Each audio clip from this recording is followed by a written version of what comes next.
தாய் மல்லா எப்படிம்பாங்க. அதில் கூட ஒரு ஆள் ஒரு வயசால கேட்டு தாய் மல்லாக்கு பதிலா டாம்டி மல்லா அவருக்கு தெரியல பாவம். யா கௌஸ் யா முஹியத்தீன் அப்துல் காதர் ஜீலானி யா கௌஸ் யா இப்படியே அதை கத்துவாங்க. கத்தி கடையை நடுவில் ஒரு மைதா மாவு கூட போட்டுருவோம். எதுக்கு இந்த மைதா மாவுன்னு கேட்டால் இருட்டில் தானே ஓதுறாங்க. நம்ம ஓதிக்கொண்டு இருக்கும் பொழுது முஹியத்தீன் அப்துல் காதர் ஜீலானி குதிரையில் வந்துட்டு போவாருன்றோம். லைட்டை போட்டோம்னா அந்த தடம் இருக்கும், குதிரை வந்துட்டு போன தடம். முஹியத்தீன் அப்துல் காதர் ஜீலானி பிறப்பதற்கு முன்னால் தாய் வயிற்றில் இருக்கும் பொழுது அம்மா ஏதோ ஒரு பயணத்தில் போனாங்களோ வீட்டில் இருந்தாங்களோ தெரியல. அதில் சம்பவத்தில் சொல்லுவாங்க, ஒரு திருடன் இறங்கிடுறான், வந்துடுறான் வீட்டுக்குள்ளேயோ போற வழியிலையோ. திருடன் வந்து மிரட்டும் பொழுது முஹியத்தீன் கர்ப்பத்தில் உள்ள இருக்கார்ல, பிறக்கிற தருவாயின்னு வச்சுக்குவோம். நம்ம அம்மா திருடங்க சுத்திட்டாங்களேங்கிற கோவப்பட்டு உள்ள இருந்து பயத்தை கிழிச்சுக்கிட்டு வெளியே வந்து திருட்டு பயிரோட வெட்டி வீழ்த்தி சாடிச்சு கொண்டுட்டு திருப்பி பொசுக்கும் உள்ள போய் உட்காந்துட்டாரு. இப்படிங்கிறத ஆலிம் சங்க பேசுவோம். அப்போ இதை மட்டுமா பேசுவோம். மேராஜில் ரசூல் ஸல்லல்லாஹு அலைஹி வஸல்லம் அவங்க போகும் பொழுது அல்லாட்ட ரசூல்லா மேராஜில் பேசும் பொழுது அல்லாஹ் சொல்லணும், முகமது மெதுவாக பேசு. என்ன இல்லை தொட்டில்ல முஹிதீன் தூங்கிட்டு இருக்காங்க, என்ன சத்தமா பேசுறாரு, மெதுவா பேசு. எங்களுக்கு அப்படிலாம் பேச நம்புற அளவுக்கு சொல்லுவாங்க. அல்லாஹ்க்கு புள்ள இருக்கா காட்ட பாக்குறான். ரசூல்லா விட கூட இல்ல, அல்லாஹ்வுக்கு குழந்தை இருக்குது. அது எவ்வளவு மோசமான விஷயம் அது. அப்ப இது அவ்வளவு மோசமா நமக்கு தெரியல, பக்தியில பாக்குறோம். அப்படியெல்லாம் சொன்னவங்களுக்கு இந்த மாதிரி முஹிதீன் ஜீலானி வயிற்றுல இருந்து வெளியே வந்து கொலை போனாருங்கிறதெல்லாம் நம்பி நம்பாமல் இருக்கிற நேரம்னா. அஸ்ஸலாமு அலைக்கும் வரஹ்மத்துல்லாஹி வபரகாத்துஹு. தமிழகத்திலே 35 ஆண்டுகளுக்கு மேலாக ஏகத்துவ பிரச்சாரம் அனல் பறந்து கொண்டிருக்கின்றது. இந்த பிரச்சார பயணத்திலே கடுமையான நெருக்கடிகள், கடுமையான இன்னல்கள், கடுமையான பிரச்சனைகளை ஏகத்துவ சகோதரர்கள் சந்தித்திருக்கின்றார்கள். மௌலூது என்று சொல்லக்கூடிய இணை வைப்பு கொள்கையும் கடந்த 35 ஆண்டுகளுக்கு முன்னால் மிகப்பெரிய அளவிலே வீரியமாக நடைபெற்று கொண்டிருந்தது. தௌஹீத் ஜமாத்தை சேர்ந்த மார்க்க அறிஞர்கள் ஒரு முடிவுக்கு கொண்டு வரக்கூடிய கடுமையான பிரச்சாரங்களை மேற்கொண்டார்கள்.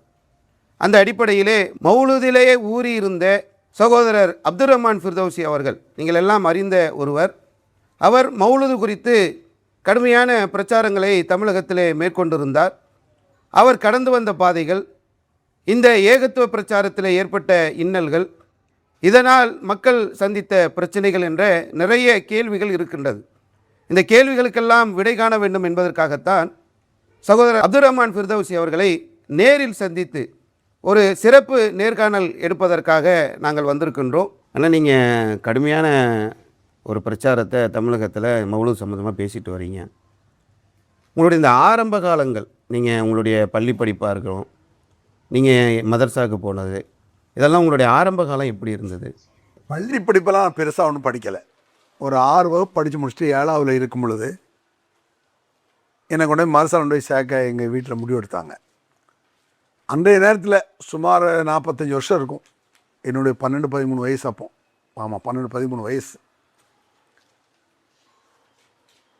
அந்த நேரத்தில் எங்கள் வீட்டில், எங்கள் ஏரியாவில் பொதுவாக முஸ்லீம்கள் மத்தியில் எப்படின்னா மதரசாக்களை யாரை சேர்ப்பாங்கன்னா, முதல்ல படிப்பு ஒழுங்காக படிக்காதவன், படிப்பு வராதவன் இல்லை, வரும், படிக்கிறது இல்லை. நல்லதும் படிப்பு வந்தாலும் படித்ததுன பாடம் வரும். மற்ற எல்லா அறிவும் வேலை செய்யுது, படிப்பறிவு மட்டும் படிக்கன்னா ஒரு கசப்பாக இருக்கும். பள்ளிக்கூட ஸ்கூல் திறந்தாலே ஒரு கசப்பாக இருக்கும். அதனால் படிப்பறிவு இருக்காது, படிக்க மாட்டான். இன்னொரு காரணம் என்ன, கடுமையான சேட்டை, தருதலை, யாருக்கும் கட்டுப்பட மாட்டாங்க. அப்போவுமே ஒரு பேரே உண்டு. என்ன பேருன்னா, ஊருக்காரனுக்கு ஒரு ஷைத்தான், ஓர் பிள்ளைக்கு 9 ஷைத்தான்னு சொல்லுவாங்க. அந்த நேரத்தில் அப்படி ஒரு உதாரணமே இருக்குது. எங்கள் அஜயத்தோட ஒரு ஆள் சொல்லுவார், ஓதுற பிள்ளை திருட மாட்டான், திருட வந்து ஓதுறான் பாரு. அது மாதிரி ஓதுறான் உள்ள திருடன், கள்ள, பொய், பித்தலாட்டம், கட்டுப்படாத, ஊருக்கு கட்டுப்படாதவன், வாப்பா அம்மா கட்டுப்படாதவன், அத்தா கட்டுப்படாதவன், இவனை தான் கூட சேர்ப்பாங்க. அதனால தான் இந்த ஆலிம்களில் பெரும்பாலான ஆட்கள்கிட்ட தரம் இல்லை. இஸ்லாமிய தரம், மார்க்க தரம், ஒரு அறிவு, ஒரு சிந்தனை இல்லை. எல்லாம் சேட்டையக்கணும்னு வச்சாங்க. அதில் மிஞ்சி 1-2 நல்லவர்கள், அறிவாளிகள் வருவாங்க. அதனால் நான் படித்ததும் கம்மி தான். மதரசாவுடைய சேர்த்த காரணமே படிப்பில் அக்கறை இல்லாமல் இருந்தது, சேட்டை ஒரு காரணம். அடுத்து இன்னொன்று ஏழ்மையும் ஒரு காரணம். எங்கள் ஏரியாவில் அப்பவுமே என்ன சொல்லுவாங்கன்னா, மதரசாவில் ஒன்றே சேர்ப்போம், நாளை நம்ம பிள்ளைய கஷ்டப்படாது, பாத்தியா இத்தியா மொழுதெல்லாம் ஓதி தூட்டு வரும், சாப்பாடு ஓசையில் கிடச்சிரும். ஏன்னா தினசரி வீட்டு சாப்பாடு, அடுத்த வீட்டு சாப்பாடு செலவு பெருசாக வராது. ஒரு 500 ரூபா சம்பளம் இருந்தால் போதும்.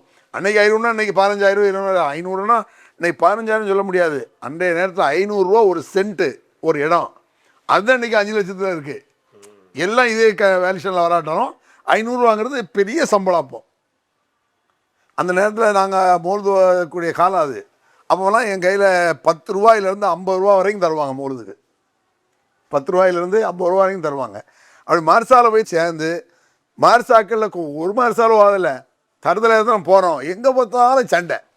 நான் மட்டும் இல்லை, எல்லாரும் தான். எத்தனை மதரசா ஓதி இருப்பீங்க? சுமார் ஒரு 12-13 மதரசா போயிருப்பேன். உட்காந்து கணக்கு எடுக்கணும், 12 தாண்டி இருக்கும், 12-13 இருக்கும். மதரசா படிச்சிருக்கீங்க? ஆமாம், பல மதரசாக்களில் போயிருக்கேன். அது கூட காரணம் தான் சினிமா மோகம். அது ஒன்று, எந்த மதரசாவுக்கு போனாலும் சினிமா. இப்போ நம்ம சினிமாவுக்கு நம்ம 4-5 பேர் போவோம், போயிட்டு வந்து எவனா ஒருத்தனுக்கு தெரிஞ்சு போவோம், அவன் அஜத்தை கோல் சொல்லி கொடுப்பான், அவன் மண்டையை உடைக்கிறது. இப்படியே பிரச்சனை இருந்தால் யார் மதரசாவில் வச்சுருப்பா?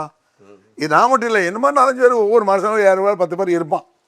எல்லா மதரசாக்களுமே இந்த மாதிரி எல்லாருமே சைத்தான் புத்தி இருந்தாலும் இந்த மாதிரி உள்ளவன் பெரிய சைத்தானாக இருப்பான். அப்படி வச்சுக்கிட்டுங்களேன்.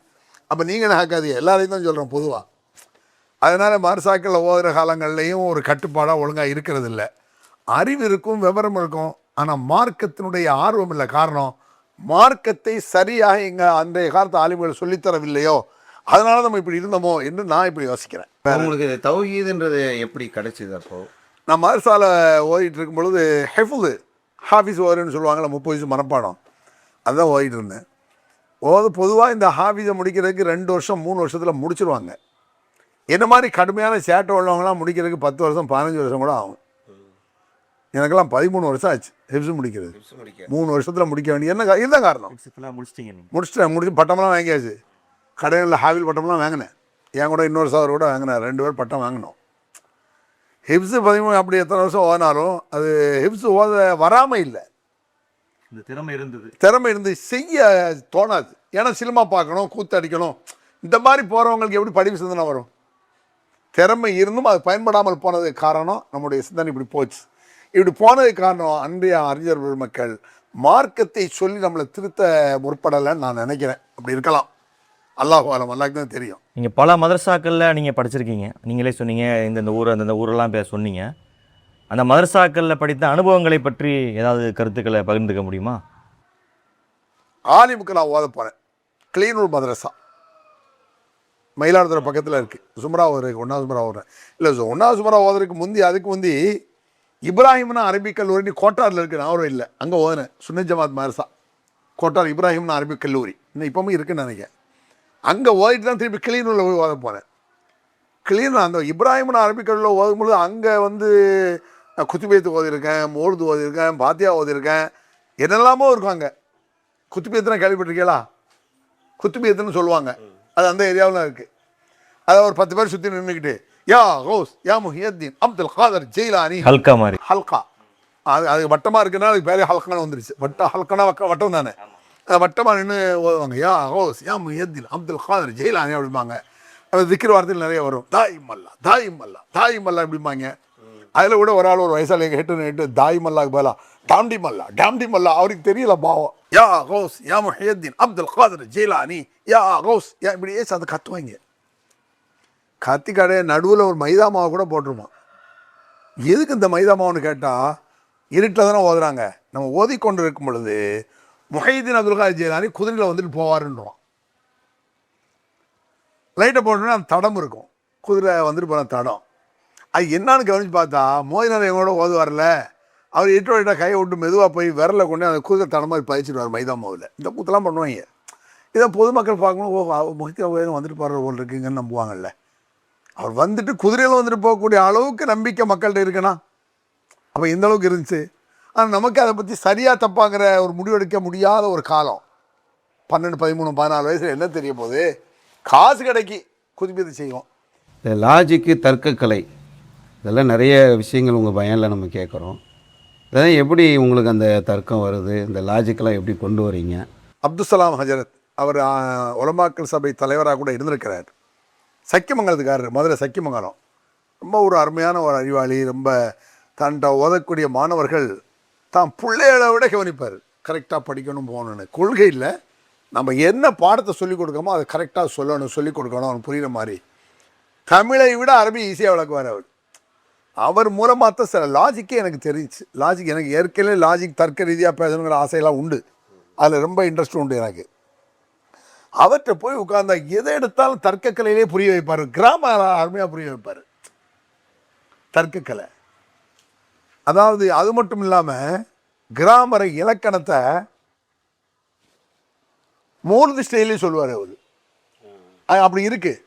அல்ஃபியத் இப்னு மாலிக்ல அல்ஃபியாங்கிற ஒரு 1000 பைத்தும்பாங்க, 1000 கவிதைகள். பைத்துனா கவிதை தானே, ஆமா 1000 பாடல், 1000 பைத்தும் கிராமர் தான். கிராமரை பாட்டில் சொல்லியிருக்கான். இன்னும் சொல்ல போனால் 1வது ஜும்ராவில் சில நேரத்தில் ஹுரூஃப் ஹல்குன்னு சொல்லுவாங்க, தொண்டையில் உருவாகக்கூடிய எழுத்துக்கள். ஹம்சா ஹே, ஐன் ஹே, கைன் ஹே இருக்கா? இந்த ஹம்சா ஹே ரெண்டும் ஒரே இடம், ஐன் ஹே இந்த ரெண்டும் ஒரே இடம், கைன் ஹே இந்த ரெண்டும் ஒரே இடம். இதை கவிதை எழுதி வச்சிருக்கான் பாட்டா. அதெல்லாம் அவர் தான் எனக்கு சொல்லி தந்தார் சலாசனத்து. حروف خلق ستة همز وها عين وحاء ثم غين ثم خا. மௌலிது ஸ்டைலே சொல்லி தந்தார். பாட்டை சொல்லி தந்தோடனே அது ஈஸியாக மனப்பாடம் ஆகிடுச்சு. பாருங்க, எப்போமோ படித்தது, 40 வருஷத்துக்கு முந்தி உள்ளது மனப்பாடம் இருக்க. அந்த பாட்டு வந்து மனுஷனை ஈர்த்துருமில்ல. ஒரு நல்லதோ கெட்டதோ பாட்டு மூலமாக ஒன்று சொல்லும் பொழுது ஈர்த்துரும். இந்த மாதிரி பாட்டுக்களை சொல்லி தான் வருது. நிறைய டியூன் அவர் ஒன்றுன்னு சொல்லி தருவார். அதில் நான் ஏற்கனவே இந்த டியூன் மேலே சினிமா மோகம், அதிகமான சினிமா பார்ப்பதற்கு மூழ்துவரும் ஒரு காரணம். அப்படின்னா இப்படி மௌலதுக்கு பாட்டுக்கு மெட் எடுக்கணும்னு போய் மெட் எடுக்கிறதுக்குன்னு போவோம், காசு வேறு கிடைக்கி சலாசட்டு அப்படி ஓதணும். அப்படி ஓதுற காலத்தில் அங்கே போய் 3 வருஷம் ஓதணும் அவர்கிட்ட. இங்கே 1 வருஷம், எங்கே நாகர்கோயிலில் 1 வருஷம், அங்கே அவர்கிட்ட ஒரு 3 வருஷம். அவர்கிட்ட 3 வருஷம் ஓதும் பொழுது தான் தௌஹீத் சிந்தனைக்கு ஒரு வாய்ப்பு கிடைச்சிது. எனக்கு தௌஹீத் சிந்தனை சொன்னது யாருன்னு சொன்னால், ஷம்சுல்வார் ரஹ்மானுடைய மச்சான் அலி ரஹ்மானி கேள்விப்பட்டிருக்கீங்களா? அலி ரஹ்மானி மேலப்படையதுக்காரர். அவர் ஒரு காரணம். அவர் தான் சில விஷயங்களை வந்து சொன்னார். அவர் சங்கடம் பந்தலில் சில ஆலிம்களை சந்திச்சுட்டு வந்து சில விஷயங்களை எங்களை சொல்லுவார். அப்போ தௌஹீத் சிந்தனை வந்து இப்படி சொல்லுவோம். இந்த மூணு மேலே எனக்கு பக்தியெல்லாம் கிடையாது. ஆரம்பத்தில் பக்தி கொஞ்சம் இருந்திருக்கலாம். போ இது வந்து பாட்டு, சினிமா பாட்டில் பொழுது ஓதும்பொழுது பக்தி குறைஞ்சிருமில்ல. சினிமா பாட்டிலையில் போகுது. ஆரம்பத்தில் பக்தியாவெல்லாம் ஓதி இருக்கேன் ஒரு காலத்தில். இப்படி ஓதிட்டு இருக்கும்போது அந்த அலி ரஹ்மான் என்ன செஞ்சார், தௌஹீத் சிந்தனை வர்றதுக்கு ஒரு சில விஷயத்தான் சொன்னார். அந்த சில நேரங்களில் ஒரு சில விஷயங்கள் கிளிக் ஆயிரும்ல. சில நேரங்களில் சின்ன வார்த்தைகள். என் ஃப்ரெண்டு கூட ஒரு ஆள் இருந்தார். யாருன்னா சிவவடிவேல்னு ஒரு ஆள். சிவவடிவேல் அவர் வந்து இஸ்லாத்துக்கு வந்தார். அது எப்போ வந்தார்னா நம்ம தௌஹீத் பிரச்சாரத்தின ஆரம்ப காலகட்டங்களில் 30 வருஷத்துக்கு முன்னால். நான் சொல்லி 40 வருஷம் முன்னால், மாரிசா 45 வருஷம் முன்னால் 30 வருஷமாக சிவவடிவேல்னு ஒரு ஆள் வந்தார். அவர் ஜட்ஜு, அவர் மாவட்ட ஜட்ஜு, மாவட்ட நீதிபதி. அவர்கிட்ட நான் கேட்டேன், சார் நீங்கள் எப்படி சார் இஸ்லாத்துக்கு வந்தீங்க, எது உங்களை இஸ்லாத்தின் மேல் ஈர்த்தது அப்படின்னு கேட்டேன். அவர் சொன்னார், லக்கும் தீனுக்கும் வலிய தீன். அதாயா, உங்கள் வழி உங்களுக்கு, எனது வழி எனக்கு. இதை விட ஒரு அழகான கான்செப்ட், அழகான தியரி இருக்க முடியுமா? அப்போ இந்த ஒரு வார்த்தை அவரை இஸ்லாத்து பக்கம் இழுத்துருக்கேன் ஒரு ஆளை. அப்போ தௌஹீத் பக்கம் இழுக்கிறதுக்கு நிறைய வேண்டியதில்லை, சில விஷயங்கள் போதுமானது. அதில் ஒரு விஷயம் என்னன்னு சொன்னால், அலி ரஹ்மான் என்ன சொன்னார்னா, முஹைதீன் அப்துல் காதிர் ஜீலானி கதையை பற்றி அப்போ ஆலிம் சாக்கு மத்தியில் பிரபல்யம், ரொம்ப பிரபலம் நிறைய. இப்போ கொஞ்சம் இருக்க, ஓரளவு பயந்து பின்வாங்கிட்டாங்க நம்ம கேட்குற கேள்வினால. அப்போ அது பக்தி பரவசத்தோடு சொல்லப்படும் முஹைதீன் அப்துல் காதிர் ஜீலானி கதையை. எல்லா அவுலியாக்களும் வந்து ஒரு 5% சொல்லுவான், 95% முஹைதீன் தான் பேசுவான், எல்லா ஆலிம்களும். அப்படி சில ஆலிம்கள் சொல்லும் பொழுது, முஹைதீன் அப்துல் காதிர் ஜீலானி பிறப்பதற்கு முன்னால் தாய் வயிற்றில் இருக்கும் பொழுது, கர்ப்பமாக, அவள் அம்மா வயிற்றில் கர்ப்பமாக இருக்கும் பொழுது, அவள் அம்மா ஏதோ ஒரு பயணத்தில் போனாங்களோ வீட்டில் இருந்தாங்களோ தெரியலை. அதில் சம்பவத்தில் சொல்லுவாங்க, ஒரு திருடன் இறங்கிடுறான், வந்துடுறான் வீட்டுக்குள்ளேயோ போகிற வழியிலையோ. திருடன் வந்து மிரட்டும் பொழுது, முஹைதீன் கர்ப்பத்தில் உள்ள இருக்கார்ல, 9 மாதம் பிறக்கலை, 9 மாதமே வச்சுக்குவோமே, பிறக்கிற தருவாயின்னு வச்சுக்குவோம். நம்ம அம்மா திருடங்க சுற்றிட்டாங்களேங்கிற கோவப்பட்டு உள்ளே இருந்து பயத்தை கிழிச்சிக்கிட்டு வெளியே வந்து திருட்டு பயிரோட வெட்டி வீழ்த்தி சாடிச்சு கொண்டுட்டு திருப்பி பொசுக்கும் உள்ளே போய் உட்காந்துட்டார். இப்படிங்கிறத ஆலிம் சங்கம் பேசுவோம். அப்போ இதை மட்டுமா பேசுவோம்? மேராஜில் ரசூல் ஸல்லல்லாஹு அலைஹி வஸல்லம் அவங்க போகும் பொழுது, அல்லாட்ட ரசூல்லா பேசும் பொழுது, மேராஜில் பேசும் பொழுது அவர் அல்லாஹ் சொல்லணும், முகமது மெதுவாக பேசு. என்ன இல்லை தொட்டில்ல முஹைதீன் தூங்கிட்டு இருக்காங்க, என்ன சத்தமாக பேசுகிறாங்க, மெதுவாக பேசு. எங்களுக்கு அப்படிலாம் பேச நம்புற அளவுக்கு சொல்லுவாங்க. அல்லாஹ்க்கு புள்ள இருக்கா காட்ட பார்க்குறான். ரசூல்லா விட கூட இல்லை, அல்லாவுக்கு குழந்தை இருக்குது. அது எவ்வளோ மோசமான விஷயம் அது. அப்போ இது அவ்வளோ மோசமாக நமக்கு தெரியலை, பக்தி நிலையில் பார்க்குறோம். அப்படியெல்லாம் சொன்னவங்களுக்கு இந்த மாதிரி மொஹித் ஜிலானி வயிற்றுலேருந்து வெளியே வந்து கொலை போனாருங்கிறதெல்லாம் நம்பாமல் இருக்கிற நேரம்னா நம்பவும் முடியல. நம்ம ஒரு பயம் தானே, தப்பாக நினச்சிருவோமோ இஸ்லாத்தில் உள்ள நம்ம இல்லைன்னு சொல்லிடுவோமோங்கிற பயத்தில் பேசாமல் இருந்தோம். இந்த கதையை தான் அலி ரஹ்மானி சொன்னார். இது கேள்விப்பட்டிருக்கீங்களா? ஆமாம். இது எவ்வளோ பெரிய பொய், எவ்வளோ பெரிய அநியாயம் அப்படின்னாரு. என்ன அஜர்த்து அப்படி சொல்கிறீங்க? அல்லாஹ் குர்ஆனில் என்ன சொல்கிறான்? வஸ்ஸாரிகு வஸ்ஸாரிகத்து ஃபக்தூ ஐதியஹுமா. திருடி ஆணாக இருந்தாலும் பெண்ணாக இருந்தாலும் கையை விட்டு நல்லா சொல்கிறான். திருடலாம், திருட்டு நிரூபிக்கப்பட்டாதான். இங்கே திருடன் வந்து இருக்கான் மொய்து அமிக்கான வீட்டுக்கு, திருடவே இல்லை. அதுக்குள்ளே வயத்தை விட்டு வெளியே வந்து அவர் கொலை செய்கிறாருன்னா கொலகார பாவியா? இஸ்லாமிய சட்டத்தை மாற்றம்லாம் ஆகும். மொஹித் ஜலான் காலத்தில் நடந்திருக்காது. இது எவ்வளோ பெரிய பொய், எவ்வளோ பெரிய அநியாயம். குர்ஆனுக்கு மாற்றம். அப்படியே வந்தாலும் கையத்தான் வெட்டணும். அது இஸ்லாமிய ஆட்சியாக இருந்தால் வெட்டணும். 1000 ஓட்டம் இருக்குது. இது எப்படி உண்மையாக இருக்கும்? தான் ஆஹா, அவுலியாக்கள் பேரில் நிறைய பொய் சொல்லியிருக்காங்கன்னு முதல்ல விளங்குச்சு. ஒரு கிளிக் ஆகிடுச்சுல. ஆமாம், குர்ஆன் இப்படி சொல்லுதுன்னு நம்ம தான் எல்லாருக்கும் தெரியுமே. இது அநியாயமாவில் இருக்குது. பெரிய பெரிய 8 கதை மாதிரில இருக்குது. விட்டலாச்சாரியார் கதைம்பாங்கல்ல, மாயஜால கதை. அந்த நேரத்தில் சினிமா எடுப்பான். அது பரவாயில்ல ஓட்டிருக்கேன். அப்படிலாம் அந்த படமெல்லாம் சினிமாவெல்லாம் பார்த்துருக்கேன். இதை பார்க்கும் பொழுது தான் இது எங்கே யார் இதை மாதிரி ஒரு விஷயத்தை குர்ஆனை ஆதாரம் காட்டி சொல்கிறா என்ன ஏது பார்க்கும் பொழுது பல ஆலிம் சாக்கர் ஷம்சுல்லா ரஹ்மான்லாம் எனக்கு சொல்லி தந்த அவர் ஒரு ஆள் தான். ஷம்சுல்லா ரஹ்மான்லாம் எனக்கு ஷாய் மதப் பாடம் நடத்தியிருக்காரு. அதை பின்னால் நான் சொல்கிறேன். ரஹ்மானி ஆமாம், அலி ரஹ்மானி எனக்கு ஷாய் மதம் நடத்திட்டு இருக்கும்போது இழந்த கதையெல்லாம் சொன்னார். எங்கள் கிளீனூரில் வச்சு. இதுக்கு பிறகு தான் தௌஹீத் சிந்தனை முதல்ல வருது. தௌஹீத் சிந்தனைனா அதாவது குர்ஆனைத்தான் ஏற்றுக்கொள்ளணும். இது பொய். முகமது நபி என்ன சட்டம் எப்படி நடத்துனாங்க, கையை விட்டோன்னு சொன்னாங்க. இது எல்லாம் கதையாக இருக்குது. மற்ற கதையெல்லாம் தூர விட்டுட்டோம். அவுலியாக்கள் தேவையில்லைங்க. ரெண்டாவது அல்லாஹ் ரசூல் அப்படிங்கிற ஒரு கிளிக் ஆனதுக்கு இது ஒரு காரணம். அதுக்கு பிறகு தௌஹீத் சிந்தனை மெதுவாக வர ஆரம்பிச்சது. எப்படி வர ஆரம்பிச்சதுன்னா, சில அறிஞர்களுடைய தர்க்கக்கலையை நான் பார்த்துருக்கேன். நான் ஏற்கனவே சொன்னேன், தர்க்கக்கலை எனக்கு ஒரு இன்ட்ரெஸ்ட்டுன்னு. அதில் ஒரு ரொம்ப பிரபல்யமான ஆள், அந்த காலத்தில் அவர் இருக்காரு, இப்போ இருக்காரு எனக்கு தெரியாது. அவர் அமிர்த சரஸ் பஞ்சாபி சனாவுல்லா, மிகப்பெரிய ஒரு அறிஞர். அவர் நான் ஃபுல்லாக அவர் வாழ்க்கையெல்லாம் பார்க்கல. அவருடைய ஒரு ஆர்குமெண்ட், ஒரு தர்க்கக்கலை எனக்கு அவ்வளவு ஈர்த்துதா. அதாவது சொல்லுவாங்கள்ல, கூஸ் பம்பா, புல்லரிக்கிறது, அந்த மாதிரி ஆயிடுச்சு எனக்கு. அது என்னன்னா, சாட்டா சொல்கிறேனே, அவரை யாரோ ஒரு ஆலிம்சா, நீங்களாம் ஒரு காஃபிரு, உன்கிட்ட பேச முடியாது அப்படின்னு எந்த ஆலிம்சாக்க சொல்லியிருக்க. அந்த ஆலிம்சாக்களுக்கு இதான் வேலை, உடனே காஃபிருன்றான். உடனே அவர் என்ன செஞ்சிருக்காரு,